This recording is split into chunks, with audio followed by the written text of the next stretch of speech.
శుభోదయం అండి. ఈరోజు ఉగాదిని చింతపండు కొంటారు కదా, దాని తాలూకా ఉపయోగాలు.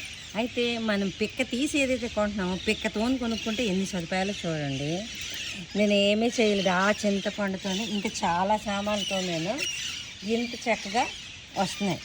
ఏంటి సామాన్లు, మరో పీసు కూడా అక్కర్లేదు. ఎందుకంటే దీని తాలూకా తొట్లు, దీనికి ఏమంటారు, ఓడలో తొట్లు ఏమంటారు, దాంతోనే అయిపోద్ది. చింతపిక్కలు మన ముడికిలకి అన్నిటికీ మంచిది. ఆ చింతపిక్కలు పోని మీకు అలా ఇష్టం లేదు అని అన్నప్పుడు, చింతపిక్కలు చిన్నప్పుడు ఆడేవాళ్ళని అలాగ ఆడుకోవచ్చు, ఎంటర్టైన్మెంట్ ఇస్తుంది, ప్లస్ ఫింగర్కి ఎక్సర్సైజ్ కూడా అవుతుంది. సరేనా? అవన్నీ కాదు, చింతపిక్కలు లేకపోతే వేసుకుంటే చాలా డబ్బులు ఇచ్చి చింత చిగురు కొనుక్కుంటున్నాం. ఇంట్లో చిన్న చిన్న కొబ్బరి పుడికిల్లో వేసుకుంటే చింత చిగురు రెడీ అయిపోతుంది. ఇదండి ఈరోజు విషయం.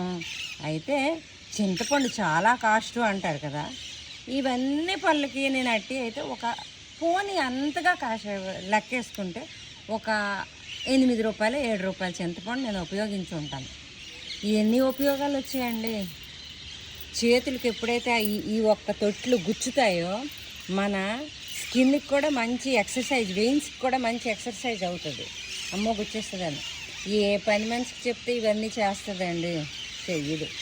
అది అంటే మా లక్ష్మి మాత్రం చేస్తుంది, కానీ వాళ్ళకి చెప్పడం చాలా కష్టం అన్నమాట. వినడానికి ఒక యుగం పడుతుంది.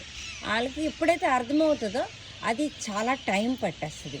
ఇంతటితో సెలవు తీసుకున్నానండి. హ్యాపీ ఉగాది. చింతపండు ఎందుకు కొంటామో అన్ని మంచి ఉపయోగాలు చూసుకోండి. మనం ఏంటి చేస్తున్నాం, పిక్క తీసిన చింతపండు కొనుక్కుంటున్నాం, డబ్బులు ఎక్కువ, ఇన్ని ఉపయోగాల్ని మిస్ అవుతున్నాం.